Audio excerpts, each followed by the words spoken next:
começando.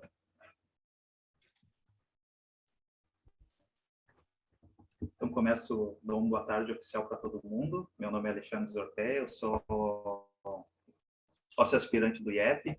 Junto comigo na coordenação desse evento, que é o Em Cartaz, está a Silvia Cagnin, que é psicóloga também e docente do IEP. Hoje a gente apresenta comentários a respeito do filme Professor Polvo, e como convidados para esse filme tão especial, assim, esse documentário, a gente tem Ana Cristina Pandolfo, que é psicóloga, psicanalista da SPPA, docente e supervisora do IEP, e a Luciana Seco, que é psicóloga, psicanalista da SPPA e coordenadora da parceria SPPA, Projeto Pescar. Aviso, então, que esse evento está sendo gravado, depois ele vai ser replicado no YouTube. Peço que todo mundo, nesse primeiro momento, feche seus microfones, né? E possa utilizar o chat ali para bate-papos. A ideia é que a gente passe a palavra para a Ana, para a Luciana, e depois, com o decorrer da apresentação delas, a gente abra para a participação de todos, enfim, para que a gente possa também bater um papo e ver as impressões de todos. Tá bom? Boa tarde, bom proveito para todos. Passo a palavra para a Ana. Tá bom. Obrigada, Alexandre. Estou super feliz com esse convite, né? Então, quero agradecer, né, ao IEP, agradecer a Silvia e a Ti pela organização, né? E especialmente pela presença da Luque, né? Da Luciana Seco, minha amiga, colega querida, e que tem muita experiência, né, para compartilhar com a gente. A gente fez uma conversa inicial, assim, a Luciana e eu, depois o Alexandre e eu, para tentar compor um momento assim mais interativo e produtivo, né? Assim, que a gente possa realmente trocar nessa hora e meia que a gente tem. É isso, Alexandre? 1h30? 1h15. 1h15, tá. Então, beleza. Em primeiro lugar, assim, eu penso muito importante, né, essas atividades culturais, como fazendo parte das formações, sejam em psicoterapia, seja em psicanálise. Eu entendo, assim, que cada vez mais a gente precisa de espaços de cultura e de sensibilização à cultura, principalmente em função, né, de todo o contexto que a gente vive no mundo atual. Não preciso entrar em detalhes, né? Mas assim, não só em função da pandemia, mas também por todos os atalhos e ataques aos processos de simbolização que a gente vive, né? As dificuldades, o quanto um momento como esse são, na verdade, assim, academias, espaços, né, de exercício, de reflexão, de troca, e eu entendo de sensibilização, né? Então, assim, a arte para mim é uma das formas mais importantes e que eu acho que nós precisamos pensar muito sobre isso nas formações, tá? Então, dito isso, assim, eu queria fazer uma fala inicial sobre arte e cinema e psicanálise, né? E falar bem pouquinho sobre filmes, não quero falar muito, tá? Daí vou passar a palavra para a Luciana, que vai fazer os comentários dela, e depois a gente pensou de seguindo o filme juntos, assim, trechos, falas que eu recortei, mas vocês podem ficar à vontade, e a gente vai fazendo mais um bate-bola. Vamos ver se a gente consegue, né? Para não ficar aqueles monólogos chatos e sem fim, né? E então, sobre ainda a arte, como eu vinha falando, assim, eu entendo que a arte é uma forma assim, de aguçar e tocar, né? As experiências emocionais da gente, sejam as passadas, sejam as atuais, sejam as inconscientes, sejam as coletivas, né? Sejam os traumas que a gente vem vivenciando, assim, a importância da arte como porta-voz e espaço de sensibilização, né? E o cinema, especialmente, permite que a gente se encontre, né? Que a gente, em alguma medida, tenha um encontro com o personagem, com o enredo, de algo que muitas vezes é estranho a nós mesmos, né? De algo que muitas vezes a gente não tem muita dimensão, mas que é um espaço que eu entendo quase como potencial, né? O cinema. para que essa parte estranhamente familiar, né, da gente encontre algum tipo de conexão e alívio, né? Então, eu acredito mesmo que o cinema e a arte, de modo geral, têm funções terapêuticas, né?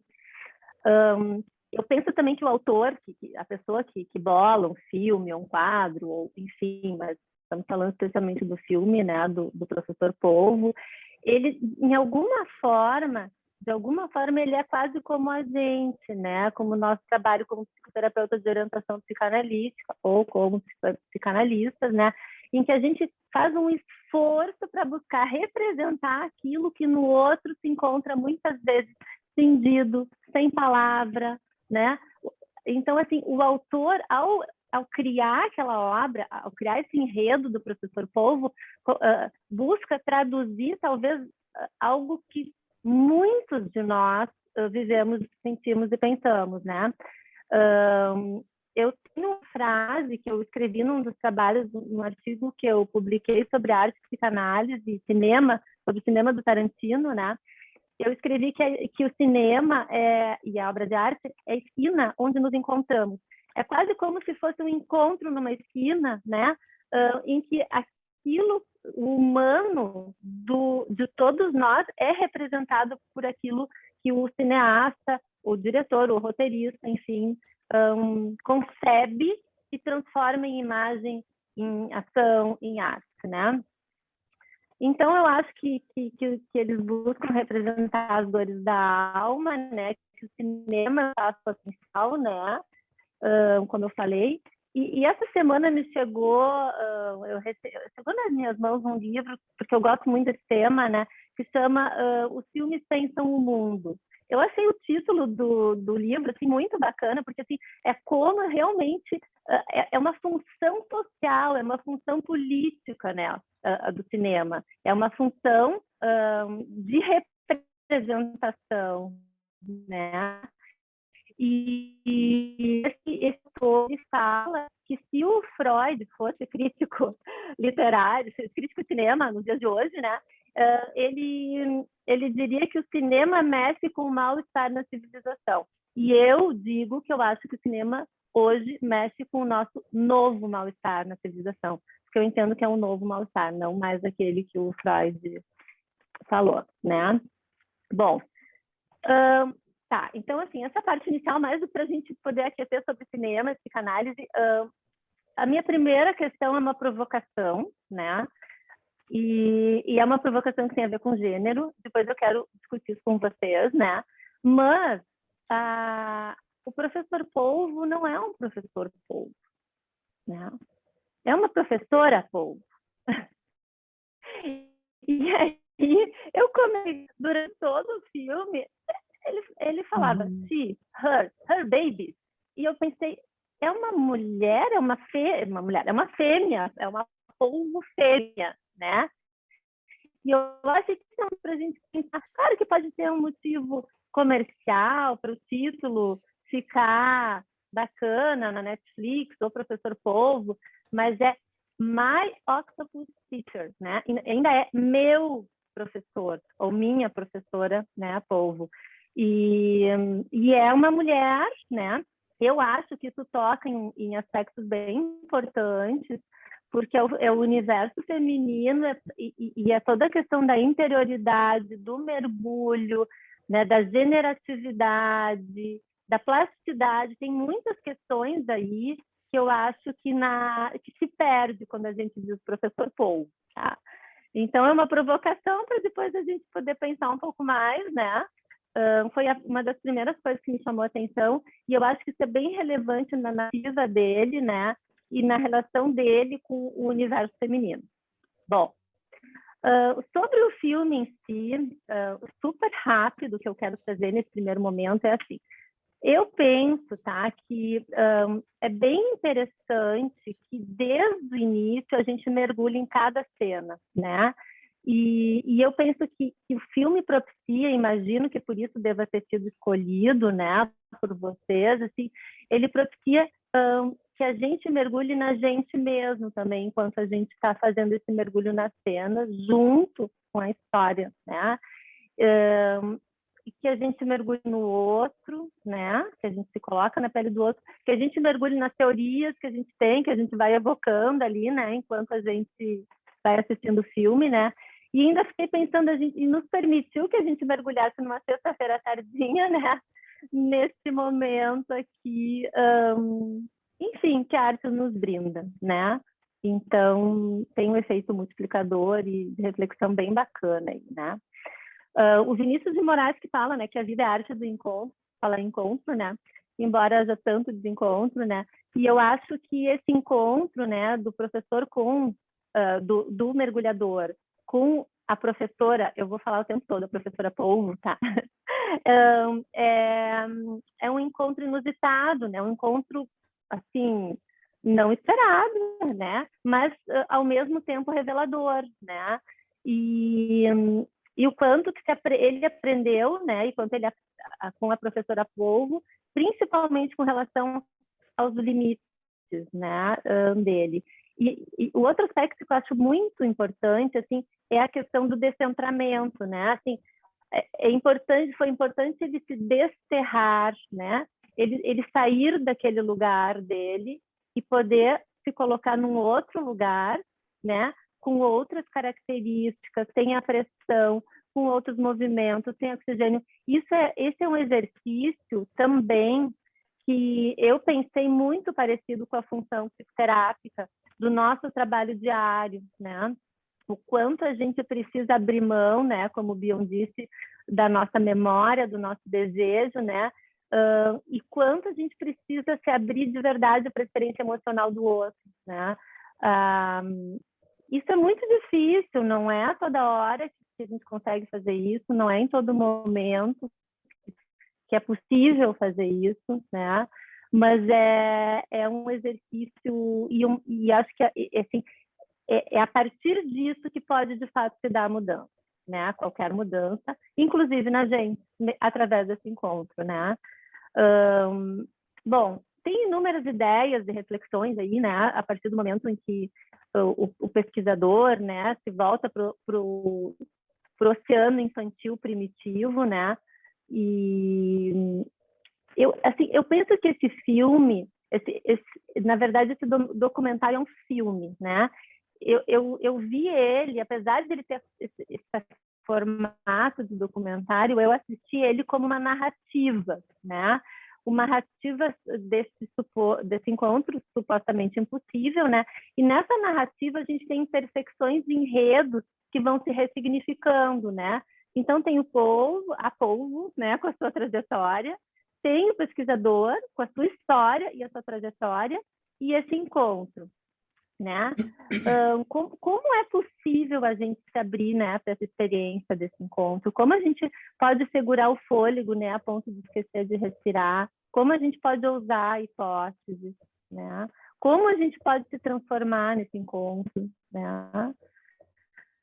E nos deixar emergir, e nos deixar encharcar, né, com uma realidade supostamente nova, né, que é a realidade do outro, diferente da nossa, né, mas que também nos habita, né, o nosso Heimlich, né, que é reconhecido nesse exercício de alteridade, né. Então, assim, oi. Oi? Alguém falou? Não, só vazou o áudio mesmo, pode continuar. Ah, tá.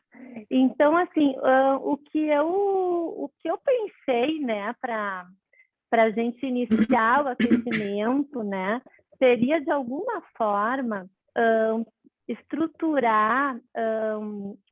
pensar em estruturar esse filme a partir de uns elementos que começam assim, num momento inicial, né, no momento que antecede o mergulho, o que a gente tem, né? A gente tem o Cabo das Tormentas, né? E tudo que o Cabo das Tormentas representava para ele. Então, aí a gente pode pensar numa infância difícil, onde a água invadia o porão da casa, o que tinha de tormenta nesse passado dele, né? o que ele carregava disso, por que ele precisava mergulhar, né, para se afastar desse contexto. Aí a gente tem toda aquela questão dele na África também, né, onde ele ele se sente não participando das cenas, se sente atrás da câmera, sem conseguir se conectar e podendo olhar para aqueles rascadores como pessoas com capacidade de conexão, né?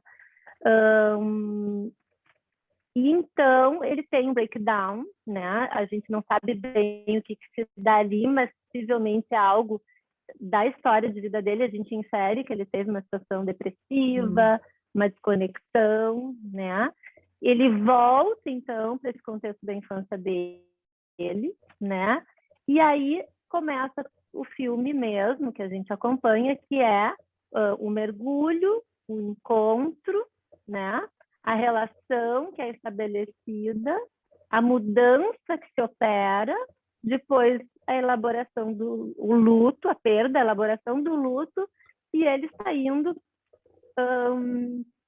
modificado através do processo de identificação e transformação.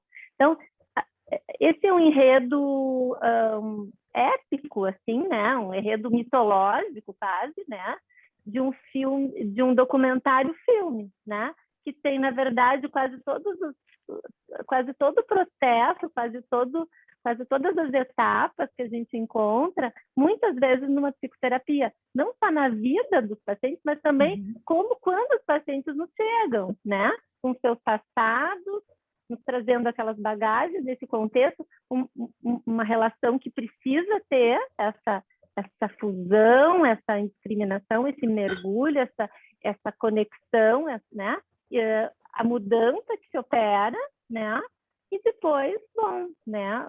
As despedidas, os finalmente, e como a gente pode sair transformado da experiência emocional. Bom, iniciando foi isso, tá? Vou passar a palavra para a Luque e depois a gente volta para o filme e vai discutindo pedacinho por pedacinho, tá bom? Tá bom. Bom, em primeiro lugar, eu queria agradecer, né, a minha amiga e colega Ana Pandolfo pelo convite para estar aqui hoje. Agradeço também ao Centro de Estudantes IEP Serra Gaúcha e de Porto Alegre pela oportunidade. Professor Polvo é um documentário belíssimo, de extrema sensibilidade, que, no meu entender, nos apresenta o humano, as suas angústias, suas relações e seus dilemas. O cenário é de um colorido incrível. O documentário se passa no Cabo Ocidental, na África do Sul. O local é conhecido como Cabo das Tormentas. Craig, o narrador, refere que foi emocionante viver na força daquele gigante oceano Atlântico, quando criança. As memórias de sua infância são da costa rochosa, a zona costeira e a floresta de algas. Passei a maior parte da minha infância nas Poças da Maré, mergulhando na floresta de algas rasas. Era o que eu mais gostava de fazer, diz ele. Quando adulto, eu havia me separado disso. Lembra de uma experiência que teve na Reserva Central Kalahari há 20 anos. Ele estava fazendo um filme com o seu irmão. Conheceu alguns homens que eram provavelmente os melhores rastreadores do mundo. Eles identificavam sinais incríveis e sutis na natureza, coisas que o meu olho não via, diz ele. Os rastreadores encontravam animais escondidos na paisagem. Foi muito rico testemunhar isso. Eles estavam por dentro do mundo natural. Eu tinha um grande desejo de ficar por dentro desse mundo, mas sentia que estava por fora. 18 anos depois, ele passa 2 anos de muita dificuldade, trabalhou muito, estava acabado, não dormia direito. A família estava sofrendo, sentia-se muito pressionado. Minha mente não conseguia lidar com tudo isso. Não queria mais ver uma câmera ou sala de edição, que era o trabalho dele. Não dormia direito há meses. Estava em crise. O filho dele está crescendo. não podia ser um bom pai para ele. Precisava fazer uma mudança radical. E ele se inspirou nos mestres rastreadores, e a única maneira de fazer isso seria dentro do oceano, o registro que ele tinha da sua infância. O fato de ter vivido na força do Oceano Atlântico contribuiu para que enfrentasse as adversidades da vida.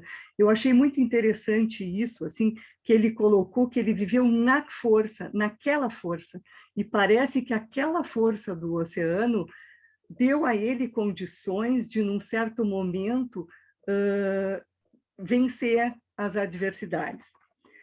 A antiga palavra islandesa, insae, tem múltiplos significados.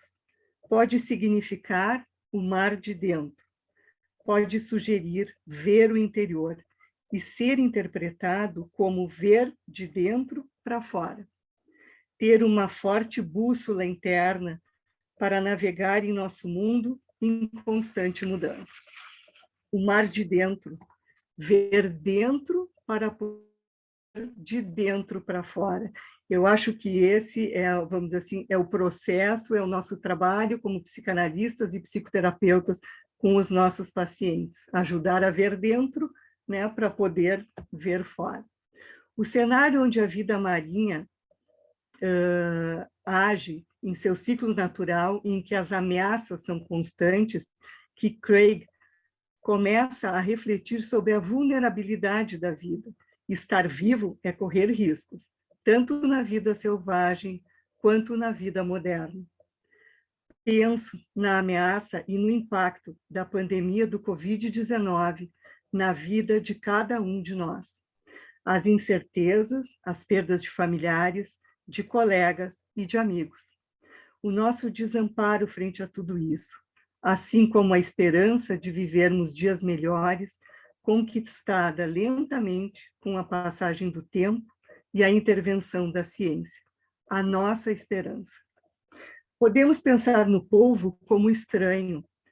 É difícil de explicar, mas ele refere ter um pressentimento de que há algo nessa criatura, o povo, né, que é muito incomum, algo especial e algo para aprender. Ele fica capturado e encantado pelos mistérios que o povo traz consigo. No início, ela, como ele se refere o tempo inteiro, né, a ela, estava sendo afetada pela presença dele, né? Então ele deixa a câmera para gravar ela fazendo o que ela normalmente fazia. Ela tem recursos próprios para se defender, e ele está encantado e impressionado com ela. Ele, então, decide ir todos os dias para conhecer melhor o ambiente dela. E ele diz: entrar neste mundo completamente diferente provoca uma sensação incrível de estar à beira de algo extraordinário. Compartilho com vocês um aspecto fundamental na experiência e na vivência do trabalho de um grupo de psicanalistas da SPPA realizada na comunidade.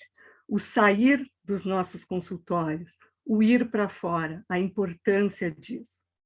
Ao modificar o setting de trabalho do psicanalista, estendendo nossa ação para fora dos consultórios, sem a proteção das paredes que nos são familiares, amplia-se a nossa capacidade interna para enxergar e compreender os conflitos humanos em outra dimensão. Esse trabalho ampliado oferece a nós, psicanalistas, outras perspectivas, uma vez que nos coloca frente a situações que são, de modo geral, distantes da nossa conhecida clínica privada. O contato com temas sociais habitualmente afastados, tanto da nossa realidade geográfica quanto social, possibilita nos defrontarmos com nossas próprias vulnerabilidades e impotências, ampliando o nosso potencial simbólico. Isso tem nos possibilitado novas reflexões sobre o nosso papel enquanto psicanalistas, permitindo que mais pessoas sejam beneficiadas com a sua aplicação. A psicanálise se inserindo no contexto social. Quero ressaltar o quanto essa experiência apura, refina a nossa escuta psicanalítica. No início, voltando ao filme, diz o narrador, tudo parece ser a mesma coisa. Depois de um tempo, você vê todos os tipos diferentes de floresta, a floresta antiga, várias algas diferentes crescendo no fundo. Vê a floresta nebulosa. Podemos pensar nos nossos pacientes, que na medida em que vamos trabalhando, podemos ver muitos aspectos diferentes que naquele primeiro encontro. Então, na medida em que vamos trabalhando, que vamos criando mais intimidade, outros aspectos aparecem. Quando ele começou a mapear o ambiente ao redor do esconderijo dela, foi chocante ver pequenas cavernas cheias de tubarões gato listrado. Eles são predadores mortais do povo. No dia 26, ele estende a mão e eles fazem o primeiro contato. Chamou minha atenção o cuidado dele em não ser invasivo. O contato é leve, delicado e de muito respeito dele para com ela. A questão da confiança, tão essencial na nossa relação com os nossos pacientes. A confiança que permite a aproximação.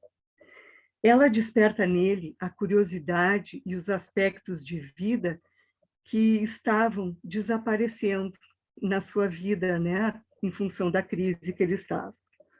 Um polvo é essencialmente um caracol que perdeu sua concha na evolução. Um animal bem frágil, líquido, macio e muito inteligente. À noite, quando ela está sob a ameaça do tubarão, ela se esconde embaixo de uma rocha para se proteger. O tubarão vem e decepa um dos tentáculos. Ela se move machucada, bem fraca, lentamente e consegue entrar bem fundo na fenda.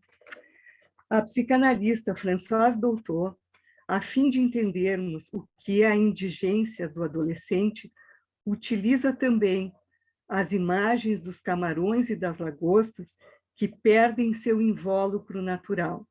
Nessa hora, eles se escondem debaixo das pedras, enquanto se desfazem de sua concha para adquirirem defesa. Mas se enquanto estiverem vulneráveis, receberem pancadas, ficarão feridos para sempre. Sua carapaça cobrirá novamente as cicatrizes, mas não as apagarás jamais. Ele, o narrador, percebe também a sua vulnerabilidade. Pensa na sua morte, sua família e seu filho. Percebe que está se modificando através dessa experiência. O tentáculo vai crescendo e ela, o polvo, né, vai superando as suas dificuldades, assim como ele também. E aí eu junto com o que a Ana falou, esse encontro, né, a importância desse encontro, o que ela representou para ele, né? As vidas deles estavam se espelhando, diz o narrador. A relação dele com os humanos estava mudando. O filho começa a se interessar pelo fundo do mar. Os dois, ele e o filho, criam uma parceria. Ele leva o filho para conhecer o fundo do mar. À medida que o tentáculo crescia, ela recuperava sua confiança. 100 dias depois, o tentáculo tinha crescido totalmente. É incrível como esse animal pode suportar tal ataque e se recuperar completamente. Eu fiquei pensando quantas vezes, né, nós nos surpreendemos com pessoas traumatizadas ou com pessoas que, enfim, enfrentam muitas situações difíceis e que conseguem, através das suas condições, levar a sua vida adiante. Ele fala na mente da floresta, que a floresta parece um cérebro subaquático gigante operando por milhões de anos. Os predadores estão sempre presentes. De uma certa forma, na nossa vida, convivemos com muitos predadores também. Tem a fase do acasalamento. Ela está oxigenando os ovos, cuidando deles, ela está morrendo lentamente. cronometrando a morte exatamente para a eclosão dos ovos. Um animal invertebrado, essencialmente um molusco, sacrificando a própria vida pelos filhotes. Todos os ovos eclodiram, são pequenos e vão para a coluna de água. Centenas de milhares deles. Ela saiu do esconderijo, quase morta. Os peixes estavam se alimentando dela. Foi de partir o coração, diz ele. No dia seguinte, um grande tubarão veio e ele a levou para a floresta nebulosa. Frequentemente vou ao esconderijo dela e fico flutuando por cima e a sinto lá. Claro que sinto a falta dela, ele diz isso muito triste e chorando. De uma certa forma, foi um alívio. E eu pensei em cada um de nós, né, que já perdemos pessoas queridas, independente da religião, precisamos, de alguma forma, ter um referencial, né, algo que a gente possa ou saber que aquela pessoa está ali, ou nos conectar com isso. Isso é uma coisa muito importante, né? E uma das coisas mais emocionantes que o Craig diz da vida dele foi pegar o filho, caminhar pela costa e mostrar a ele as maravilhas da natureza. Eu tinha muita energia para retribuir. Agora, ele é um biólogo marinho mirim. Ele conhece bastante, um nadador poderoso. Ver ele desenvolver um forte senso de si mesmo, uma confiança incrível, mas o mais importante, a gentileza. Alguns meses depois que ela morreu, ele, o filho, encontrou um filhotinho do polvo. É muito raro ver um animal tão pequeno. Eles têm até 500 mil de filhotes. Poucos sobrevivem. Então, é um caminho difícil que eles precisam seguir. Mas essa é a estratégia deles. Viva intensamente e morra jovem. Foi bem alegre, diz ele, ver o filhotinho, né? E pensamos, ali está ela, né? Ele diz isso assim, emocionado. Ela me fez perceber como os lugares selvagens são preciosos. Você percebe que cada um dos animais é muito importante. Sente como a vida destes animais selvagens é vulnerável. E, na verdade, como nossas vidas neste planeta são vulneráveis. A incrível selvageria que a floresta marinha representava e como aquilo me mudou, diz ele. O que ela me ensinou foi sentir que você é parte deste lugar e não uma visita. Craig ainda mergulha todos os dias, mas não mais sozinho. Ele cofundou a Sea Change Project, uma comunidade crescente de mergulhadores dedicada a proteger a floresta vitalícia de algas. Para finalizar, eu trago uma citação da psicanalista Liana Albernaz de Melo Bastos, que muito representa o nosso trabalho no projeto Pescar e como psicanalistas. Nós, psicanalistas, com nossos instrumentos esquisitos, podemos ajudar a reconstruir os territórios subjetivos dos excluídos. Podemos propiciar que angústias traumáticas se transformem em narrativas e que histórias desmentidas sejam contadas, compondo-se assim uma rede social de reconhecimento.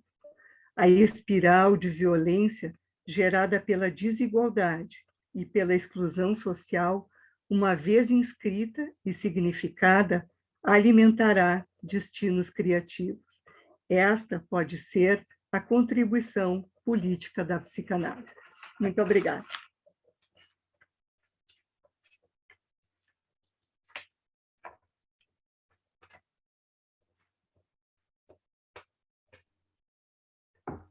Ótimo, lindo, lindo escutar você. Obrigado, Luciano. Obrigado, Ana.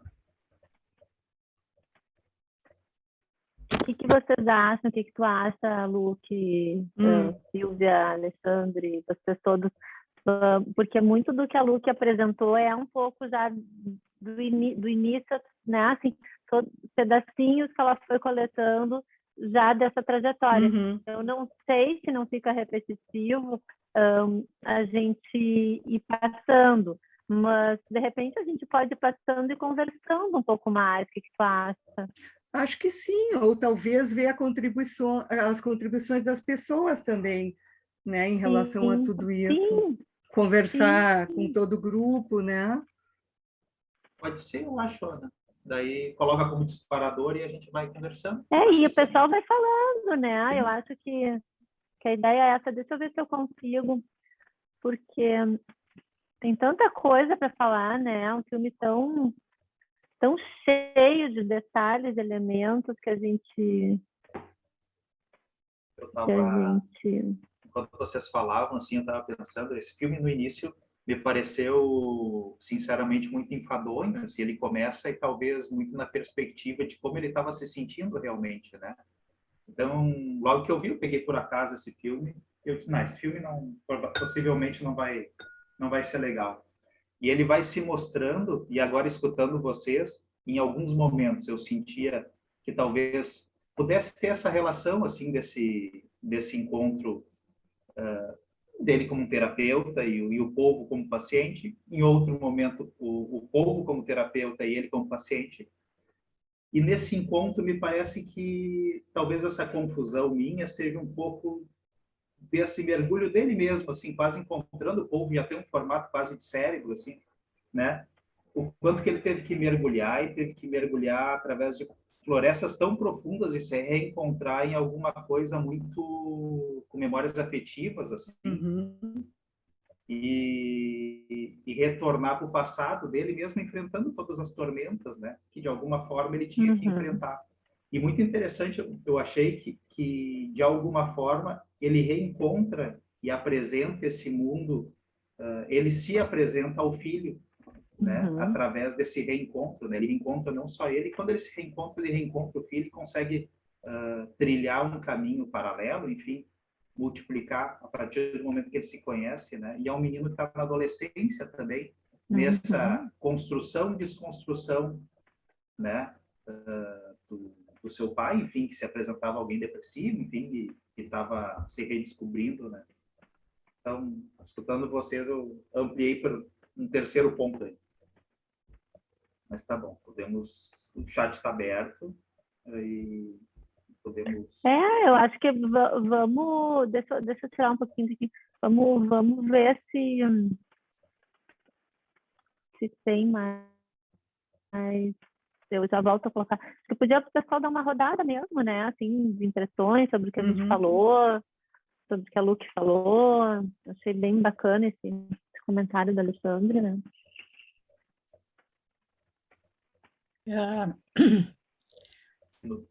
Estou querendo falar um pouquinho. Eu gostei muito do que vocês falaram, de reencontrar a Luciana, de anos atrás, né? É verdade, Núbia. Saudades.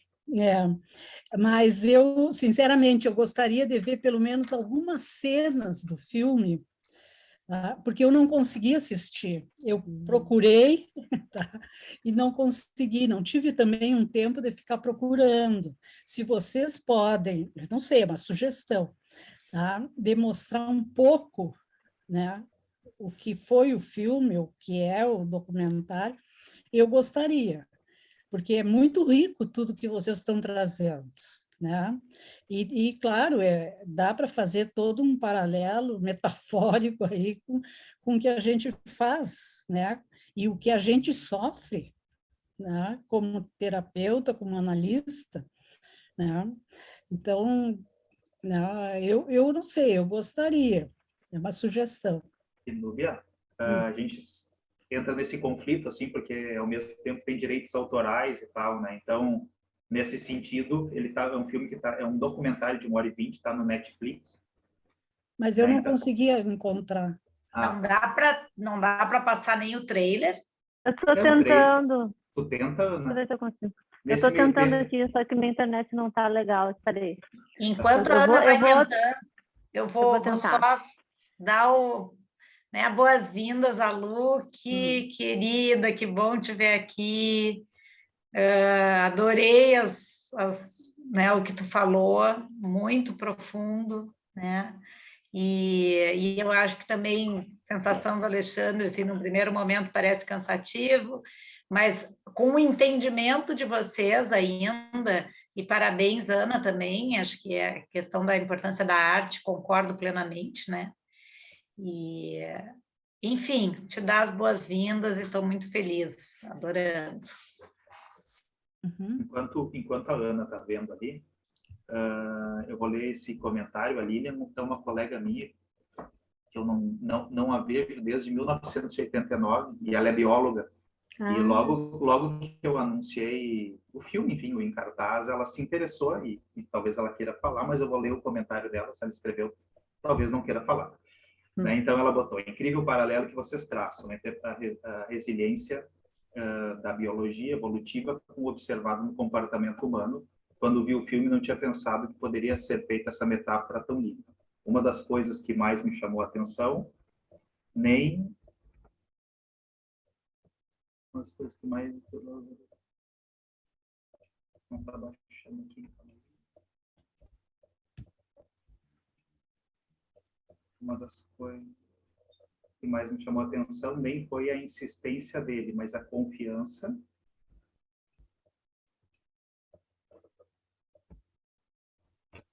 Achei que eu deixava também.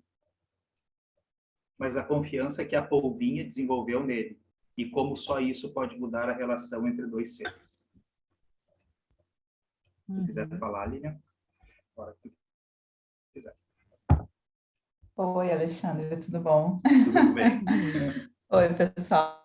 Eu estou aqui meio peixe fora da água, né? Vocês são tudo de outra área, mas eu vi eu tinha visto meses atrás esse documentário, e quando o Alexandre, que foi meu colega de colégio, né, colocou, eu pensei até que ia ser feito uma discussão, eu não sabia que ia ser da área da psicologia, mas estou aqui aprendendo com vocês, muito obrigada.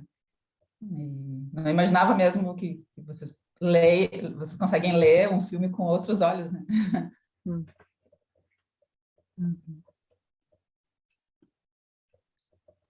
Bom, vou falar, então. Quando que eu assisti o filme, assim, eu fiquei pensando, me tocou muito, assim, a cena que mais me tocou foi a cena quando ele, depois de um tempo, né, em que ele se incorpora àquele ambiente, que ele passa a não mais ser estranho para aquela polva, né, que ela consegue, então, se aproximar e que ela vai lentamente, né, desenrolando, né, e chegando perto dele, e colocando o tentáculo na mão dele. Eu achei aquela cena tão tocante, assim, tão linda, né? Porque eu acho que é todo o desenrolar que a gente faz com os nossos pacientes, né? Eu fico pensando assim, quando eles chegam, né, para atendimento, como é para a gente mergulhar, né, nesse novo mundo, né? Nesse mundo desse paciente, né? O que habita ali e ter essa possibilidade de um respeito, né, e de uma condição de espera, né, também de tempo para que esse paciente possa vir, né, ao nosso encontro e a gente estar aí constante e disponível, né, para poder fazer esse vínculo, né, essa conexão. Eu achei, quando o Alexandre me falou, eu tive a mesma sensação inicial, mas eu achei o filme assim de uma delicadeza, de uma sensibilidade incrível.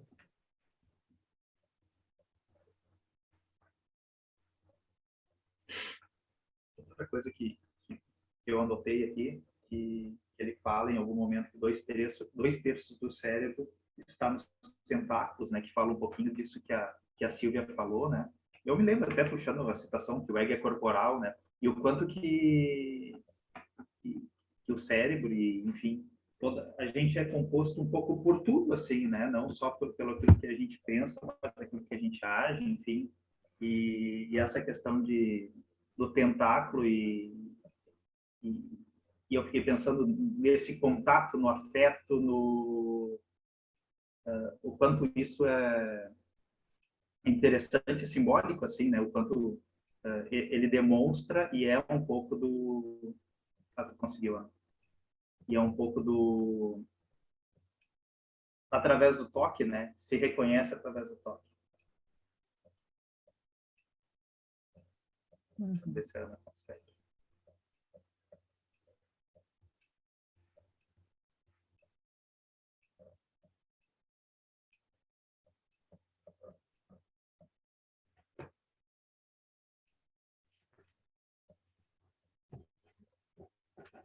Só está sem som, Ana.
Eu acho que já deu uma ideia.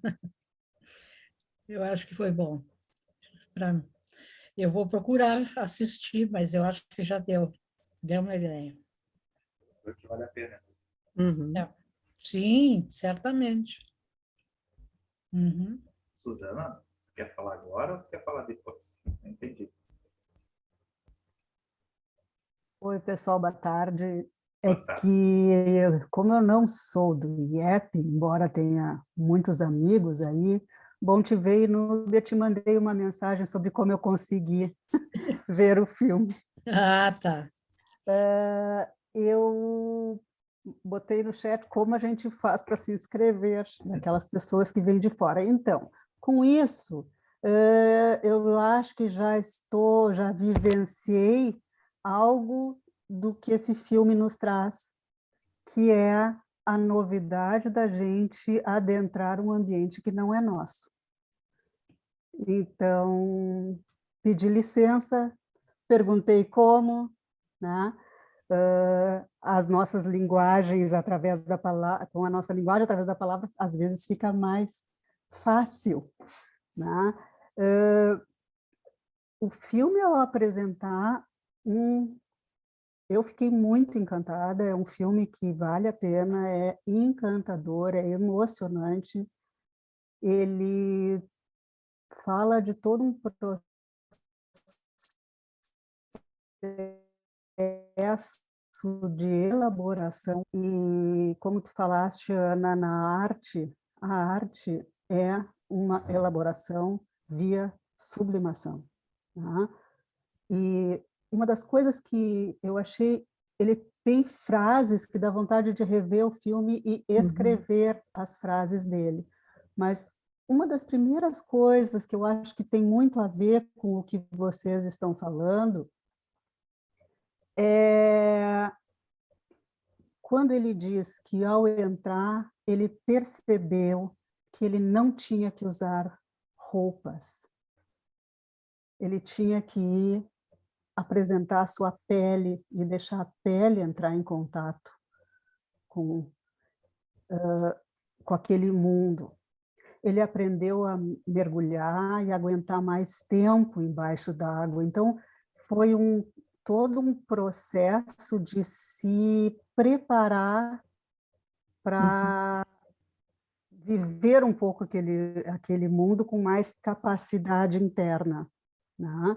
Eu achei isso muito simbólico, e como vocês estão fazendo todo um paralelo, obviamente, com o trabalho, eu sou psicanalista também, como vocês estão fazendo um trabalho né, paralelo com a psicanálise, a psicoterapia, eu acho que a gente vai aprendendo a tirar as nossas peles e as nossas cascas, que muitas vezes elas servem para nos proteger.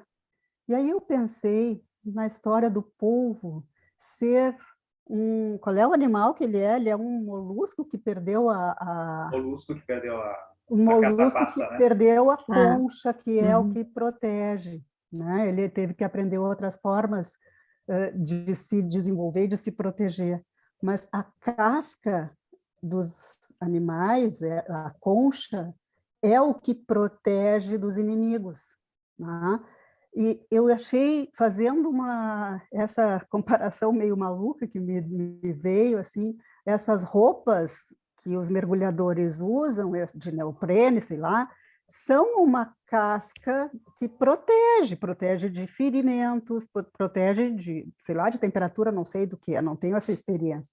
Mas eu acho que ele fala muito de uma atitude investigativa, que é basicamente aquilo que o Bion diz, a gente tem que entrar sabendo o que não sabemos. É socrático. Temos que entrar sabendo o que não sabemos e tentar descobrir tudo. E essa é a postura que eu acho que gera conhecimento, desenvolvimento e criatividade. E é basicamente humano, porque a polva era um indivíduo assustado e viu alguém estranho no ambiente dela, ela teve que entrar em contato com esse estranhamento do novo, mas foi percebendo que aquilo não era tão ameaçador. Esse é o trabalho de uma resistência, se a gente for falar em termos de psicoterapia, para aceitar. Para poder trabalhar com o paciente, a gente tem que tolerar as nossas diferenças, as diferenças de pontos de vista, de mundos, né? E, basicamente, o que a gente precisa, além do conhecimento, é óbvio, é do nosso arsenal interno humano. E eu acho que esse filme, ele resgata isso. Só queria levantar esses aspectos assim e dizer que está muito bom escutar vocês, estou gostando muito. Obrigada. Obrigado, senhor. Uhum. Gente, eu vou fazer uma pergunta bem de criança mesmo, sabe?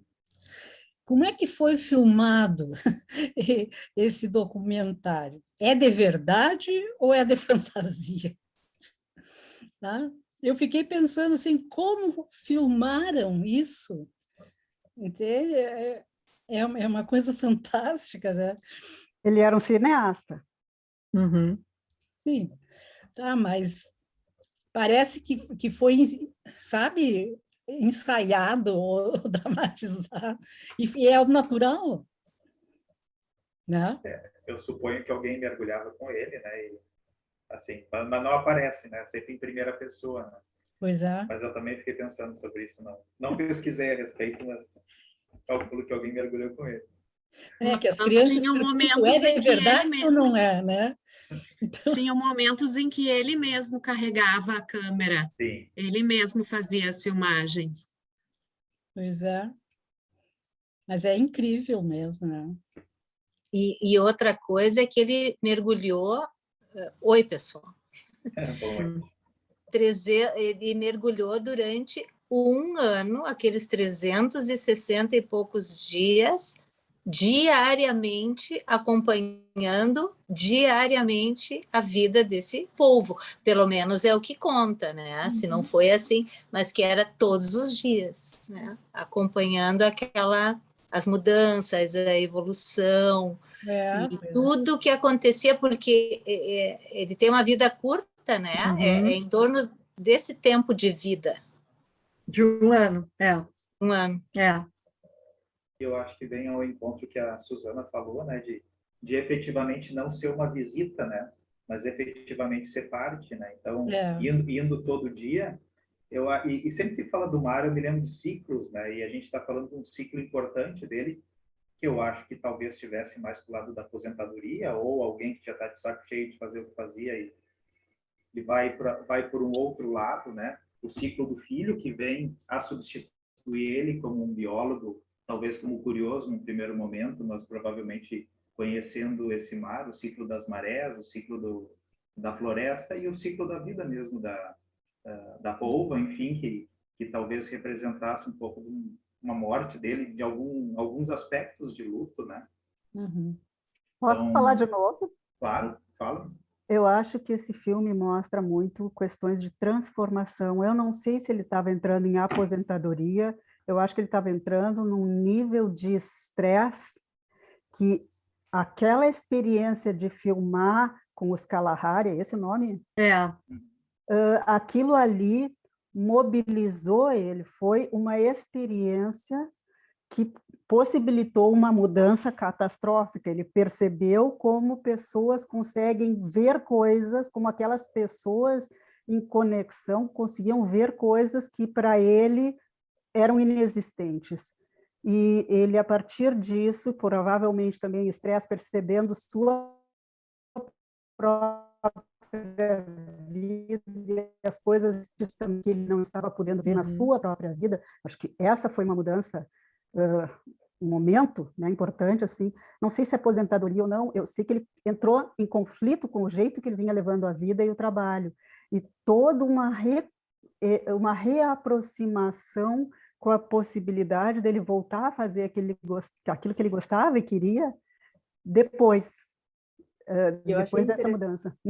Eu achei interessante, bem como a Luciana falou, né? Eu não tinha me dado conta que era Cabo das Tormentas, né? Mas eu acho que ele acaba entrando nessas próprias tormentas, né? E a partir disso, né? Como tu falou, né, Suzana, poder transformar, ressignificar, significar muita coisa, né? E ele cresceu, no Cabo das Tormentas. Isso. Isso certamente assustou, mas certamente deu forças. Na força, ele diz, na força do Oceano Atlântico. Na força, isso mesmo. Na força. Hello? Abriu o microfone? Abriu, faz, desculpa. Tá, obrigada. Eu queria... Caiu minha internet, que bom que tu voltasse logo. Eu só queria dizer assim o que é a beleza desse documentário, desse filme documentário, como colocou a Ana, porque eu infelizmente não consegui rever. Eu queria ter mais recente assim a memória refrescada, tendo visto o filme um pouco antes desse encontro, mas mesmo assim o que me trouxe de volta, porque eu fiquei apaixonada por esse filme. Quando terminou o filme, eu estava assim, sob efeito há algum tempo do que ele representa, né? E eu acho que Ana e Luciana e os comentários todos estão vindo. Bom, adorei ouvir vocês, as metáforas possíveis, né?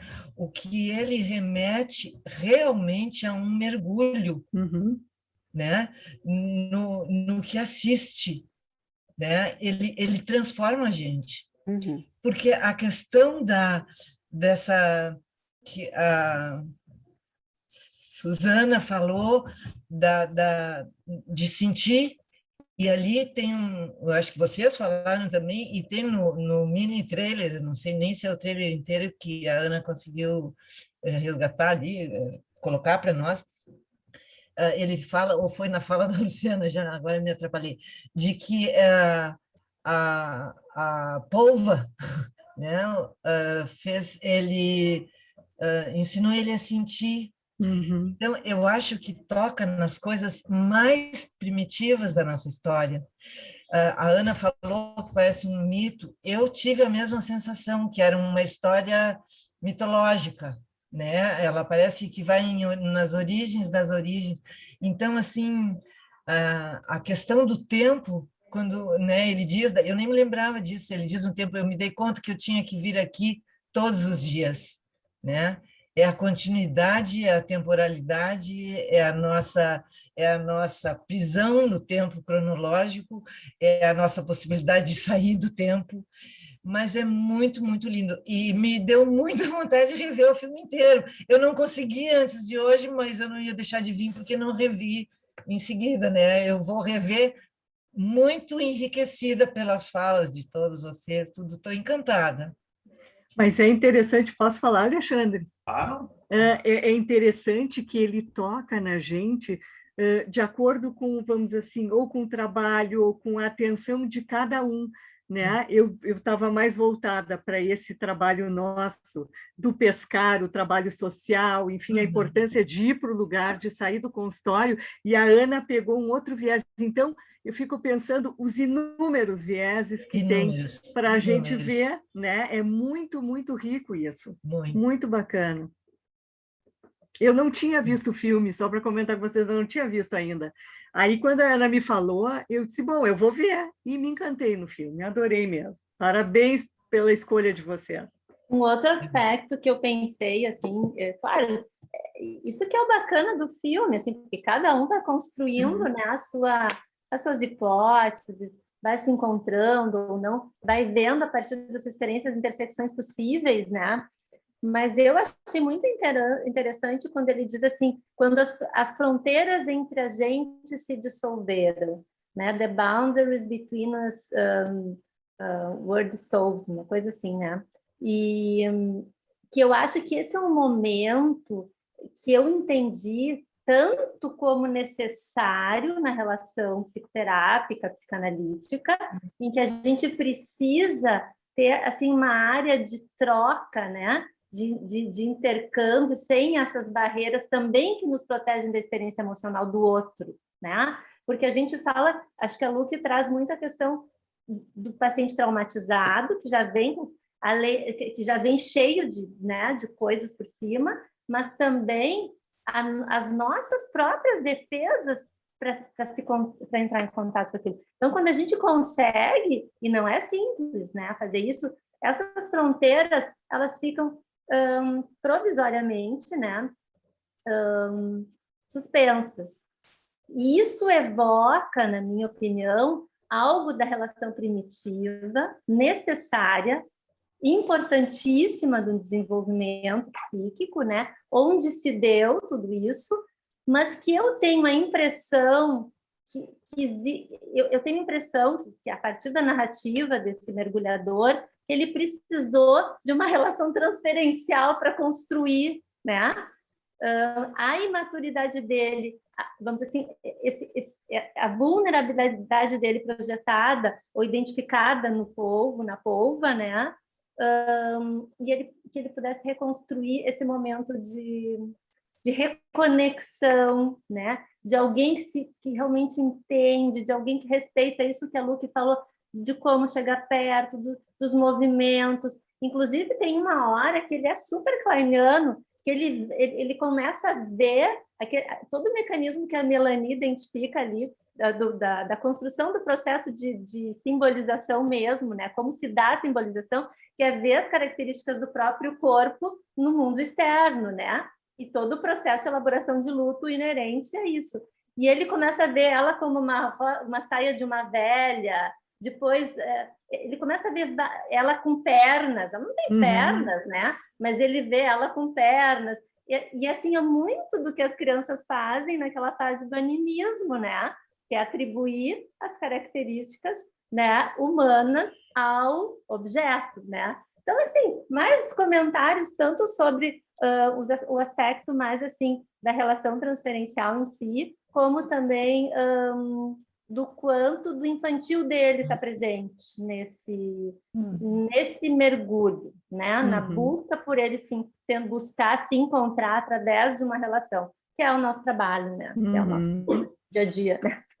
Eu queria comentar uma coisinha, um detalhezinho, tá? Bom, mas é rápido. E o tubarão, gente que come a polva. né? Eu acho que dá para entender todo esse documentário, esse filme, como se fosse um sonho, sabe? Onde aparecem todas as nossas partes, né? E uma pulsão de morte, né? Porque Ótimo.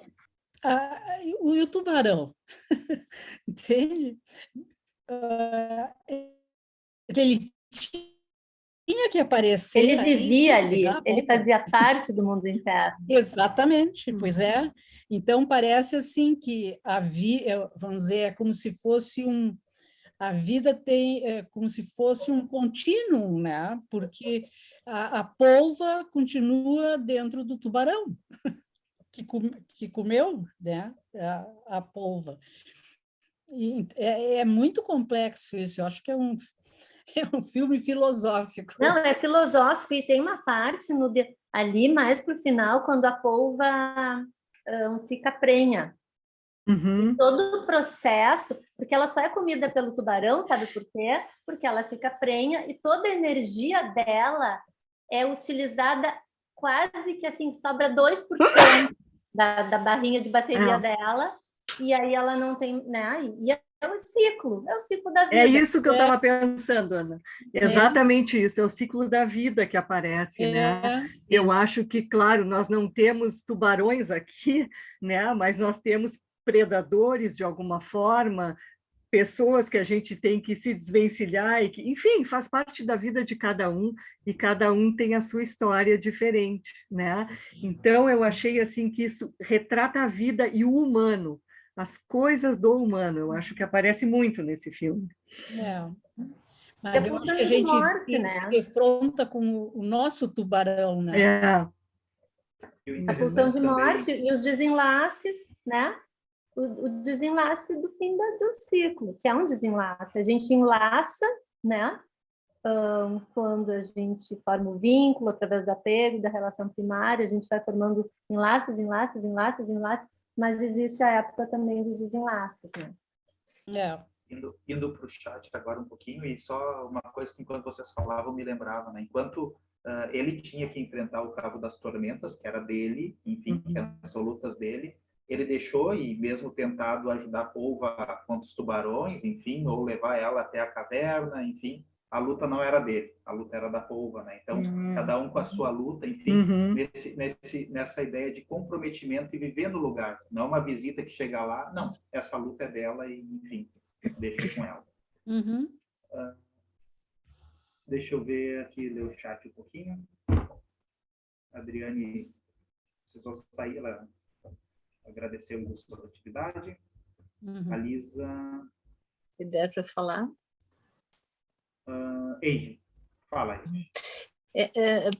Só colocar assim, ó, que quem não assistiu, assista, porque ele é esteticamente maravilhoso, ele é impactante em termos de beleza, do ritmo que é dado a todo o movimento, a toda a história. E uma das coisas, entre outras, do que vocês levantaram, talvez é um pedacinho disso, é assim, a capacidade dele de entrar nesse outro mundo, que passa a ser um pouco dele, de espera, de abrir espaço para a polva, né? De aguardar e de um profundo respeito até que ela consiga chegar perto. Então, eu acho assim, uma lição de vida isso, assim, nesse encontro de tanto cuidado, de tanto estar perto, mas respeitar o espaço e de saber como chegar. Então, assim, é uma coisa muito bonita. E o que me chamou a atenção também, logo, é assim, por que ele escolheu uma polva?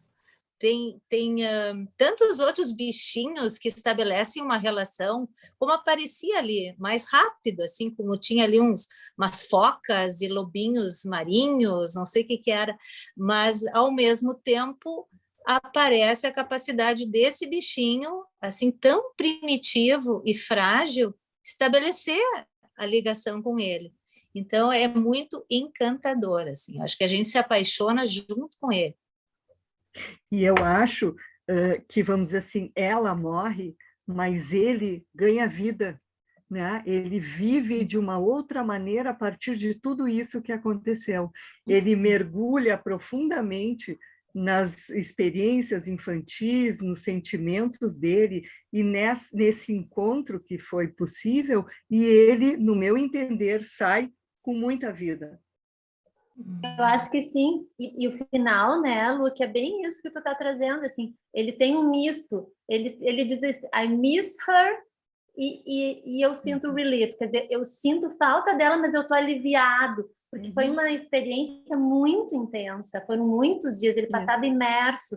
E ele sai cansado com a intensidade, mas aí ele se reconecta com o filho. E aí ele volta né, a se reconectar com a própria vida e tem a sensação do filhotinho ali como algo libertador também, assim, né?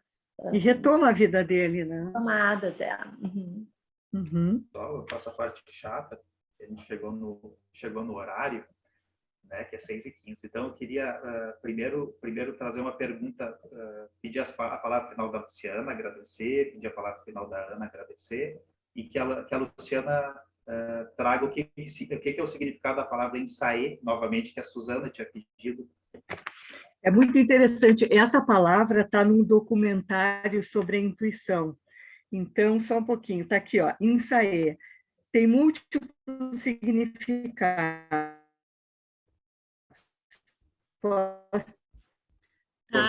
Pode significar o mar de dentro. Repete, Luciana, faz favor, que travou. Vamos ver. Tá. Pode sugerir ver o interior e ser interpretado como ver de dentro para fora. Ter uma forte bússola interna para navegar em nosso mundo em constante mudança. Então, é o mar de dentro, ver dentro para poder ver de dentro para fora. Essa palavra, ela é islandesa e ela tem o A e o E colado, a forma deles escreverem, a grafia, né? Mas, enfim, eu queria agradecer, eu queria dizer para vocês que foi um prazer participar dessa atividade, conhecer outras pessoas. Eu tenho um carinho muito especial com o IEP, né? Desde o início, assim, participei de algumas coisas. Então, o meu agradecimento e, enfim, né? Sigo acompanhando as coisas do IEP, as queridas colegas que fazem parte do IEP, com as quais eu convivo, e agradecer muito a lembrança e a oportunidade de eu estar aqui. É isso. Obrigado, Luciana. Posso falar? Claro. Não, eu queria também super agradecer, super elogiar, né? E acho que foi um finalzinho de tarde, início de feriado, de final de semana, muito agradável. E assim, eu fiquei pensando, se eu pudesse, isso talvez seja uma dica legal, né, para vocês, para os próximos, o que cada um diria, assim, uma coisa do filme, né, para ficar, é que a gente não perca nunca a capacidade de se surpreender. Tá? Eu acho que isso é essa coisa de se surpreender, da gente não estar saturado, da gente não estar com preconcepções, da gente não estar inundado, da gente poder estar sempre aberto, né? Então, eu estou muito feliz de estar aqui com vocês, agradecer mais uma vez e que essa atividade e eu acho que até a forma como a gente conversou, eu e tu, vamos dizer assim, eu não sabia o que tu ia abordar, tu não sabia o que eu ia abordar, e também foi uma capacidade de poder se surpreender com a visão de cada uma, né? O que cada uma trouxe do filme, foi muito legal, muito bacana mesmo. Parceria. Bom, eu agradeço também, Ana, né? Depois de diversas tentadas, né? A Ana topou, né? E agradeço muito por conhecer a Luciana, né? Adorei ouvir vocês, né? E agradeço de novo ao Alexandre. O Alexandre é o nosso consultor, né? Ele que nos presenteia, né? Com essas indicações, assim, que estão se confirmando a cada cartaz, né? Então, muito obrigada pela participação de todos, né? Representando o Centro de Estudantes Serra, o Alexandre, o Centro de Estudantes Porto Alegre. Obrigada pela presença de todos. E obrigado pela coordenação de vocês. Nós que agradecemos. Obrigado para todos, bom feriado. Um ótimo feriado. Tchau, pessoal, foi um prazer. Prazer. Tchau. Tchau.